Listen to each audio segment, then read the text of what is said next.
Al regreso, Tomás Chufardi nos lleva a un mundo desconocido y aterrador, la pornografía infantil. Esto es Ecoavisa y su Visión 360, sexta temporada.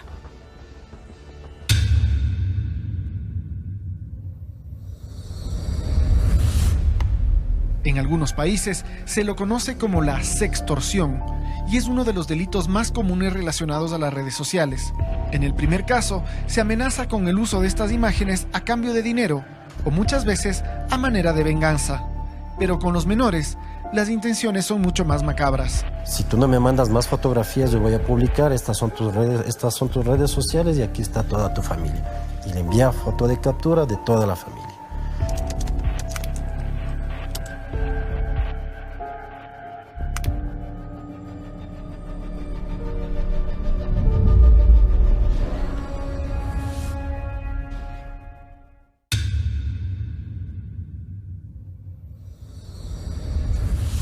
Es cada vez más común escuchar hablar de redes de pornografía infantil. Existen estremecedores casos de personas que han sido víctimas de mafias de este tipo que cometen violaciones, trata e incluso asesinatos. Son delitos graves que tienen su origen en Internet por medio de las redes sociales. Es ahí donde aparecen términos como grooming, sexting, sextorsión y muchas otras actividades que se enfocan en niños, niñas y adolescentes.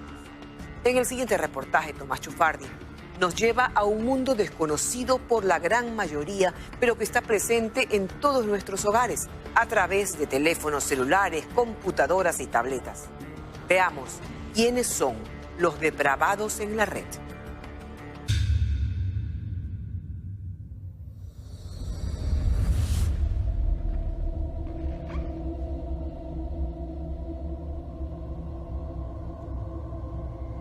Hasta hace algunos años, la palabra grooming en inglés tenía una sola traducción: acicalarse, prepararse, arreglarse.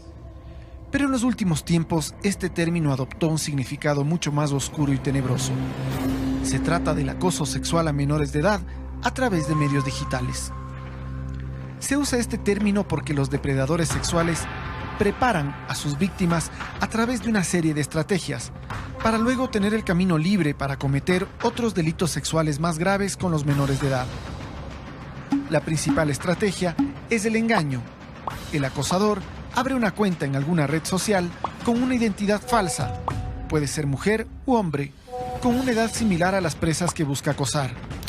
Envía decenas de solicitudes de amistad y muestra un perfil amigable, con fotos falsas y con los mismos intereses que su grupo objetivo, hasta que las víctimas enganchen. Ellos pueden abarcar a varios niños, niñas o adolescentes al mismo tiempo, enviando solicitudes grupales, para después, posterior a eso, ellos comenzar a identificar niños, a identificar perfiles con nombres jocosos, con nombres que tienen una cierta atracción sexual, identificando la edad, y comienzan ellos a hacer el abordaje. Jorge pertenece a la Fundación de Ayuda a Niños, Niñas y Adolescentes Víctimas de la Pornografía y junto a otros expertos de diversas áreas asisten a las víctimas en el ámbito psicológico, social e incluso legal. La Fundación también da charlas y capacitaciones en centros educativos. Una vez que la persona ya está, se podría decir, en confianza, enganchada con esta otra persona que tiene el perfil falso, comienzan a solicitar fotos. ¿En dónde estás? Tómate una foto. Está haciendo calor, sácate la blusita. No, yo no quiero, es que no puedo. Esperan un tiempo prudente para nuevamente solicitar. Y así comienzan de poco a poco fotografías, videos. Eso fue lo que le pasó a una amiga de Clever. Él es experto en sistemas y denunció a través de Twitter lo que sucedía en una cuenta de Instagram. Una amiga me pide rastrear a un depravado de Instagram que pide fotos íntimas a chicas menores aquí en Ecuador. Instagram permite cuentas desde los 14 años en adelante, pero muchas niñas y niños manejan redes sociales desde mucho antes con edades falsas. Vigilen y conversen con sus hijos. Dentro de la actividad de sistemas, tomando en cuenta el ámbito de seguridad, te encuentras con muchos de estos casos. ¿ya? A veces no son necesariamente personales o cercanos, pero sí, en este caso específico, mi amiga, mi compañera de hace muchos años, tuvo un acoso hacia sus hijos a través de una cuenta de Instagram de alguien anónimo que le pedía contenido ilícito que vendría a ser porque eran menores de edad. La cuenta que investigó Clever se llama Piecitos de todo el mundo y sobrepasa los 2.500 seguidores. En su descripción, invita a las chicas que quieran aportar lo hermoso de sus piecitos y de su figura que envíen sus fotos al directo. Son cuentas como adolescentes que comparten contenido casi del estilo o del gusto infantil y adolescente. Normalmente el tipo de personas que están detrás de estos actos de grooming, que vendría a ser el acoso digital, pederasta básicamente, tienen afinidades o procuran crear perfiles con afinidades hacia adolescentes y niños. Existen cientos de cuentas de este estilo en Instagram, Facebook, Snapchat, Twitter e incluso YouTube, y en ellas se maneja un lenguaje juvenil que invita a los jóvenes a participar, y en base a conversaciones que parecen casuales, obtienen información. Suben imágenes divertidas, memes, y comienzan pequeñas charlas a intercambiar, a escalar en confianza mediante el chat. Y fue así justamente como sucedió. La hija de mi amiga llevaba ya escribiéndose con esta persona, que no se conocía la identidad al otro lado, ya un tiempito. Y en una de esas comenzó a solicitarle fotografías, que se acerque. Cuando empieza el intercambio de fotografías, se configura un nuevo delito, el sexting. El sexting es la solicitud, el solicitar información, solicitar fotografías, solicitar videos, solicitar que prendan las cámaras, las webcam, y que ellos comiencen a desnudarse, comiencen a demostrar sus partes íntimas o una foto de alguna parte íntima de los niños, niñas y adolescentes. En este punto, la víctima todavía no sabe que al otro lado hay un depredador. Es un juego de confianza y piensa que la otra persona es una chica o chico que están haciendo la misma travesura. Y empiezan a hacer retos. Entonces, ay, Valeria, qué lindo cuerpo que tienes. Entonces, ¿por qué no me mandas una foto sin la parte de arriba? Mira, yo te mando una. Entonces, como supuestamente son amigas, en teoría están compartiendo o comparándose cuerpos de mujeres. Cuando el groomer obtiene una imagen desnuda o comprometedora de su víctima, se devela y empieza la extorsión. En algunos países se lo conoce como la sextorsión y es uno de los delitos más comunes relacionados a las redes sociales. Las víctimas pueden ser adultos o menores. En el primer caso, se amenaza con el uso de estas imágenes a cambio de dinero o muchas veces a manera de venganza. Pero con los menores, las intenciones son mucho más macabras. Si tú no me mandas más fotografías, yo voy a publicar, estas son tus redes sociales y aquí está toda tu familia. Y le envía foto de captura de toda la familia. Comienza la menor o el menor a enviar fotografías, más fotografías, más fotografías, y el nivel de presión del menor comienza a crecer más. Me acuerdo que cuando tomó una de mis contraseñas de High Five, puso una foto, o sea, era la foto de otra persona íntima, de sus partes íntimas en mi foto de perfil, y a los 12 años para mí eso era terrible, o sea, iban a ver mis amigos, iba a ver mi familia, iba a ver todo el mundo.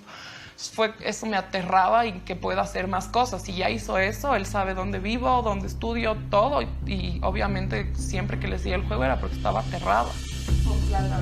En esta época, me acuerdo que Es el testimonio de Carla, nombre falso de esta víctima de grooming hace más de 15 años, cuando las redes sociales todavía estaban en pañales y estos delitos poco o nada eran conocidos. En ese entonces, Carla tenía 12 años de edad.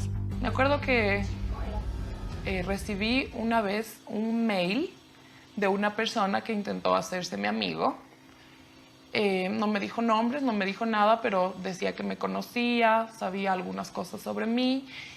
Y creo que para ese entonces ignoré como el mail que recibí de esta persona y luego volvió con más insistencia. Entonces empezó a hablarme por mi nombre. Empezó a decirme cosas muy puntuales que sabía de mí, sobre mis papás, dónde trabajaban, sabía dónde yo estudiaba, a la hora que salía, y ya me empezó a dar un poco de miedo esta situación. Esta persona empezó a contactarme más seguido y me dijo que lo primero que iba a hacer era tomar las contraseñas de mis redes sociales. Entonces, de repente, el Hi5 ya no servía con mi contraseña y publicó otra foto y mi mail tampoco ya servía con esa contraseña y ahí me asusté. Y la primera petición que me hizo esta persona fue que le manden fotos privadas de mi cuerpo. Ella no tenía la confianza para contarle a sus papás, pero lo habló con su prima de 14 años, a quien le estaba pasando exactamente lo mismo con la misma persona. Ambas decidieron acceder a las peticiones del acosador enviándole fotos falsas. Y las dos, nuestra super solución entre 12 años y 14 que tenía ella máximo fue buscar unas fotos en internet y mandarle a esta persona para que ya nos deje de seguir acosando. Fotos de partes íntimas. De partes íntimas, ajá, es súper específico lo que quería. Las fotos mantuvieron alejado al acosador por un tiempo, aunque esporádicamente Carla recibía alguna amenaza, pero por un tiempo estuvo tranquila. Hasta que volvió otro día a escribirnos diciendo que quería un encuentro. Ya ese fue ya una situación que nos alarmó un montón y le dije, no, tenemos que hacer algo. Así que fuimos directo donde mis papás. Me acuerdo que le conté a mi mamá, pero para esto ya había pasado meses, casi un año del acoso de esta persona y de conversar y de sus amenazas y de las fotos y todo. Los padres de Carla y su prima reaccionaron, escribieron de regreso al acosador y le advirtieron que irían a la policía. El acoso terminó y 2 años después, el autor escribió un correo pidiendo disculpas por todo. Nunca supieron de quién se trataba. Luego, hace poco, hace unos 6 años más o menos, cuando estaba embarazada de mi hija, me escribió y me dijo que sabía que estaba embarazada y que tenga cuidado, que aún sabe de mí y está pendiente. Me dio terror. Me acuerdo que ese fue lo que hizo que cierre mi primer mail, que era el que tenía toda la vida desde que era chiquita. Me abrí otro mail, lógicamente, y nunca más volví a saber de esa persona desde ese momento. La extorsión afecta de sobremanera a los niños y a los adolescentes, quienes se sienten traicionados y al mismo tiempo tienen miedo de ser expuestos ante sus seres queridos. Eso muchas veces les empuja a acceder a las siguientes demandas de los depredadores, que pueden terminar en la producción de pornografía infantil o incluso violaciones. En realidad, muchos de estos casos se han descubierto que iniciaron como grooming y que terminaron siendo casos de explotación sexual, casos de violación, casos de trata, casos de pornografía infantil. Entonces siempre se analiza que hay delitos conexos que incluso podrían investigarse hasta por cada uno de estos delitos, incluso acumularse las penas en algún caso. Para el fiscal Estrella está claro que las personas detrás de los perfiles falsos son criminales que buscan llegar muy lejos, pero para los investigadores es difícil identificarlos a tiempo, ya que las víctimas no avisan que están siendo acosadas, y cuando finalmente lo hacen, los padres instintivamente cortan la comunicación con estas personas, haciendo muy difícil su rastreo. Y muchas veces lo que se hace es eliminar inmediatamente esta información cuando lo inmediato que se debería hacer es solicitar y presentar la denuncia para poder identificar desde qué lugar se envió. ¿Pero ustedes es común atender estos casos? Sí suceden, hay muchos casos, no le puedo decir exactamente cifras, pero hay muchísimos casos y sobre todo porque están invisibilizados, no llegan como abuso sexual, violación, pornografía infantil, trata y finalmente iniciaron como grooming. Y el problema de descubrirlo se vuelve complejo. Pero si es complejo descubrirlo para los investigadores, peor aún para los padres que no tienen mayor conocimiento de la actividad de sus hijos en las redes. Existen varias alternativas de filtros seguros gratuitos en Internet, así como varias empresas que ofrecen software especializado para regular y monitorear la actividad de los niños en la red. Marta Ponce representa una empresa que ofrece alertas en caso de que aparezca actividad inusual en los dispositivos que usan los menores. Cuando esta aplicación detecta que hay un contenido sexual explícito o que hay una imagen con piel, toma un screenshot o un pantallazo del dispositivo y genera una alerta al padre de familia o, si es que esto está instalado en las unidades educativas, será al rector, al personal del DC. Quizás uno siente que esto no puede suceder en nuestros hogares porque nuestros hijos son muy pequeños o porque asumimos que no saben navegar por la red. pero esos contenidos son cada vez más numerosos y fáciles de hallar. Ellos están viendo unos supuestos dibujos animados. Hay páginas creadas por la Deep Web donde están las princesas de Disney teniendo sexo. Entonces tú a lo mejor dices, no, pero mi hija está viendo dibujos animados. No, hay animes que son creados donde son actos sexuales. Los depredadores están ahí afuera buscando su oportunidad. En Ecuador existen muchos de ellos y algunos ya han sido detenidos y sentenciados. En la segunda parte de este reportaje, usted escuchará algunos casos que seguramente le horrorizarán, pero que es necesario saberlos para que su hija o hijo no se convierta en la siguiente víctima.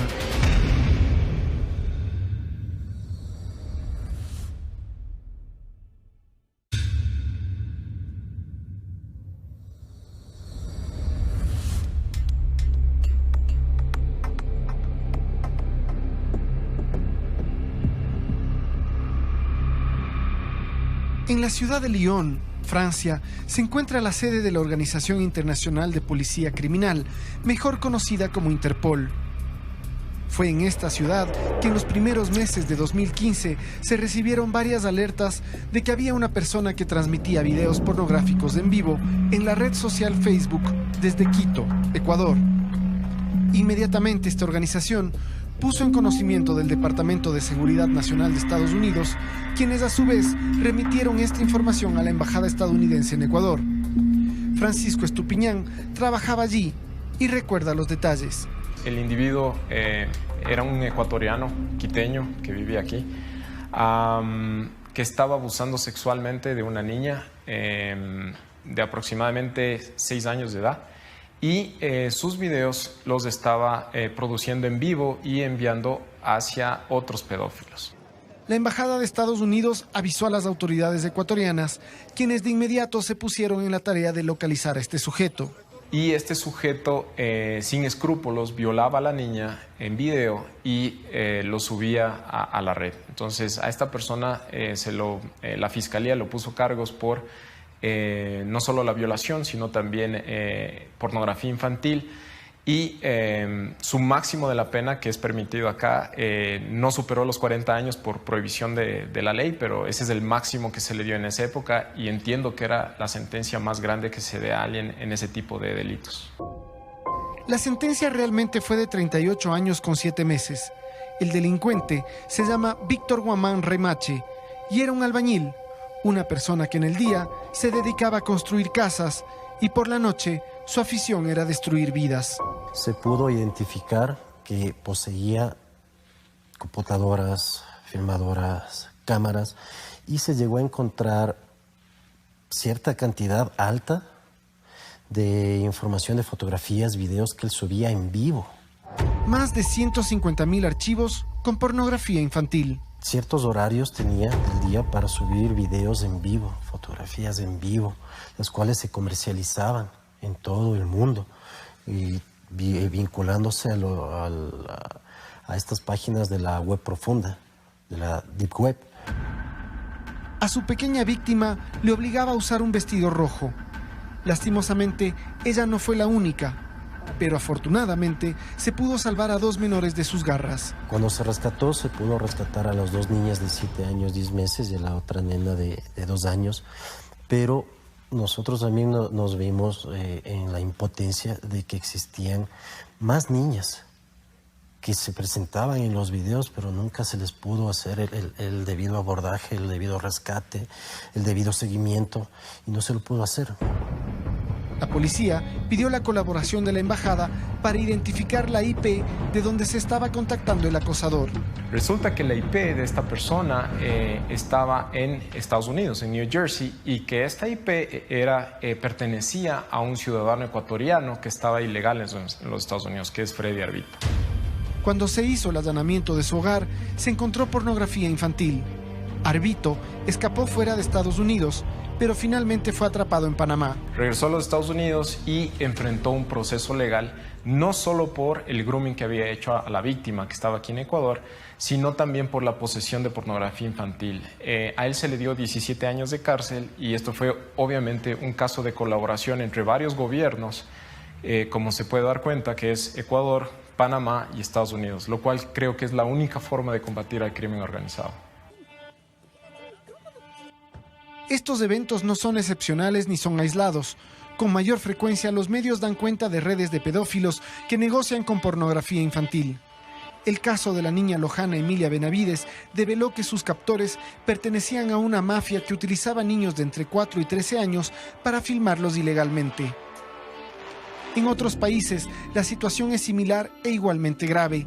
En Argentina se lanzó una fuerte campaña contra el grooming, mientras que en Chile se descubrió hace algunas semanas un foro con 10.000 inscritos dedicados a hostigar y amenazar mujeres, utilizando fotos íntimas. El ciberacoso incluso llegó a Jeff Bezos, dueño de Amazon.com y el hombre más rico del mundo, quien dijo ser víctima de extorsión por parte de una revista que amenazaba con publicar fotos íntimas. Los delitos cibernéticos están muy presentes en nuestro país, pero están invisibilizados debido a que no los conocemos o creemos que por alguna razón estamos exentos de ellos. El momento en el que uno cree que esto no sucede en mi hogar, no sucede en mi familia, esto no sucede en Ecuador, esto sucede en otros países, ese es el primer problema. La tecnología parece ir más rápido que la conciencia y el conocimiento de los adultos, quienes muchas veces no saben lo que hacen sus hijos en las redes y a qué están expuestos. Entonces, el rato que nos exponemos, el rato que los chicos se exponen, están todos estos acosadores, estos predadores, mirando, analizando los perfiles. Y aquí no hay ni estrato económico, ni país, nadie está exento de caer en las garras de estos predadores. Para muestra un botón, en julio del año pasado llegó al correo de Visión 360 una denuncia anónima en donde se nos compartía más de 60 enlaces a videos, grupos de WhatsApp, enlaces y fotografías del caldo de pollo, que es la frase utilizada entre los pederastas para identificar el material pornográfico. Utilizan redes peer-to-peer para poder descargar este contenido. Tenemos, hay plataformas de chat en donde se pueden crear grupos de este tipo de contenido. El subteniente Muñoz pertenece a una unidad especializada de la policía dedicada exclusivamente a investigar y perseguir a los delincuentes cibernéticos.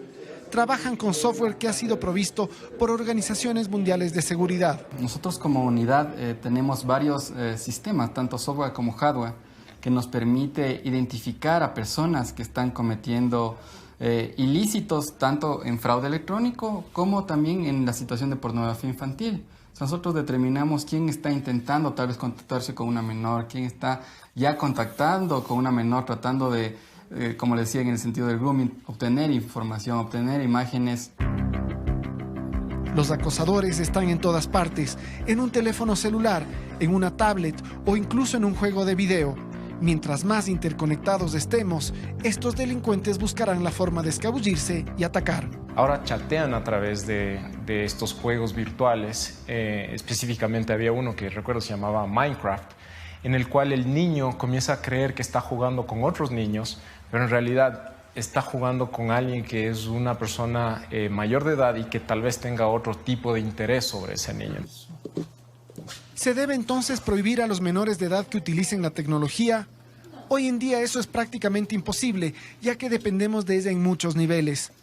Quizás lo que debemos hacer es empezar a acercarnos a nuestros hijos o hermanos menores y entender en qué mundo se desenvuelven, qué es lo que están descubriendo a través de estos aparatos. ¿Qué hubiera hecho si no me animaba a contarles porque pensaba que yo podía solucionar y pasaba ese encuentro? O sea, tal vez no sé qué hubiera hecho esa persona, no sé ni quién era y me aterra. O sea, yo tengo un montón de miedo. El acoso, la extorsión, la pornografía infantil, la violación, son todos delitos penados por la ley en el Ecuador. Son amenazas que pueden estar presentes en el celular o la consola de juegos de su hijo. ¿Cómo prevenirlos? El primer y más simple paso es poner atención a sus seres queridos.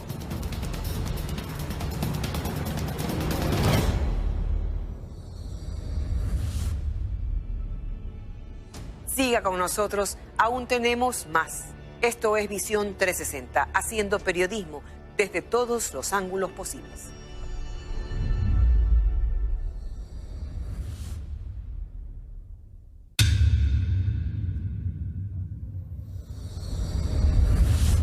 En esta sexta temporada, nuestro compromiso con ustedes no cambia. Visión 360 trabaja arduamente para llevarles cada domingo la verdad detrás de cada historia. Aquí un adelanto de los temas en los que estamos trabajando.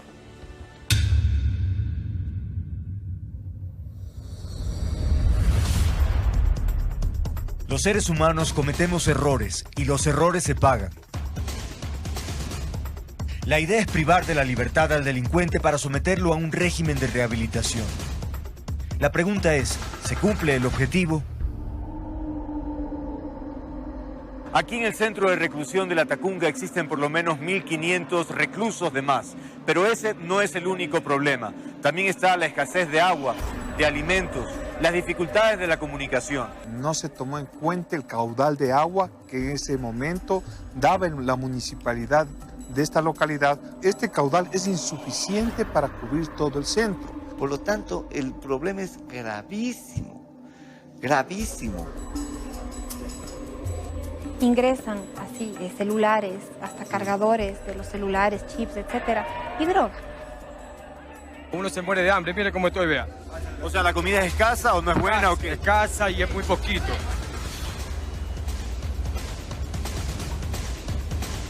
El gobierno tiene por delante el reto de hacer funcionar un sistema de rehabilitación plagado de problemas.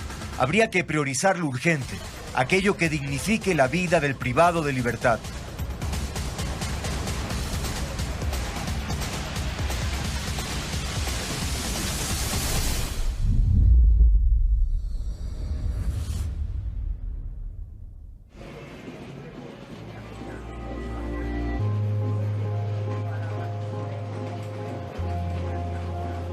No solamente era yo, eran mis primas, íbamos con mis primas a la casa de él a ver cosas porque vivíamos en la finca y nos tocaba a los dos, nosotros no podíamos correr, no podíamos, nos cogía de las manos.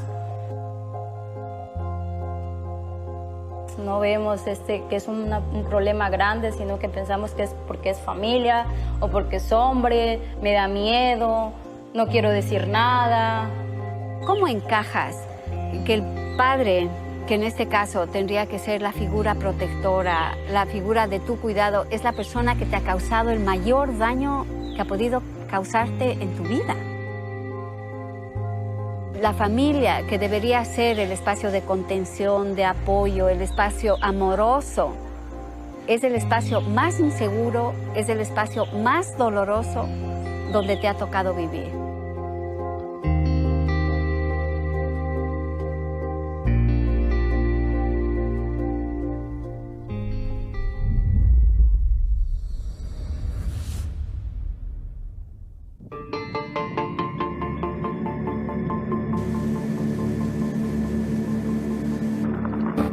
Entre la espesa vegetación del páramo andino, donde abundan los pajonales, existen riachuelos que dan origen a los grandes ríos que cruzan las ciudades del Ecuador.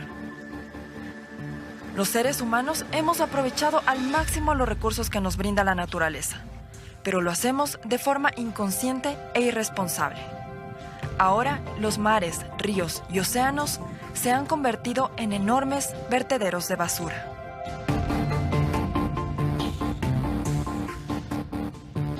Estamos encontrando virus que se esparcen por el agua, que afectan al sistema digestivo, a la piel, al sistema nervioso, al sistema respiratorio, que son de enfermedades que no estaban reportadas por Ecuador, que estamos reportando por primera vez en el agua del Machanga. El problema persiste y los esfuerzos aún son escasos, porque en Ecuador solamente se trata el 1% de las aguas residuales, según cifras del Ministerio de Ambiente. ¿Tienes contaminación química? Toda la espuma que tienes tú en la superficie significa que debe haber algún proceso quizás industrial que está generando una polución enorme. Es niveles africanos, niveles asiáticos, es terrible. O sea, en realidad da mucho dolor ver esto.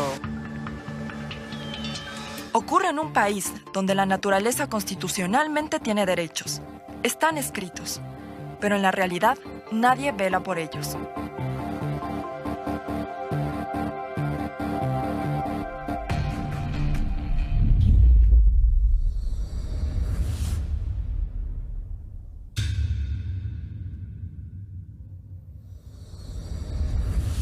Gracias por acompañarnos cada domingo. Como todas las semanas, queremos seguir construyendo con ustedes el mejor periodismo posible. En Visión 360 seguiremos recorriendo, cuestionando y caminando hacia la verdad. Un abrazo. Seguimos adelante.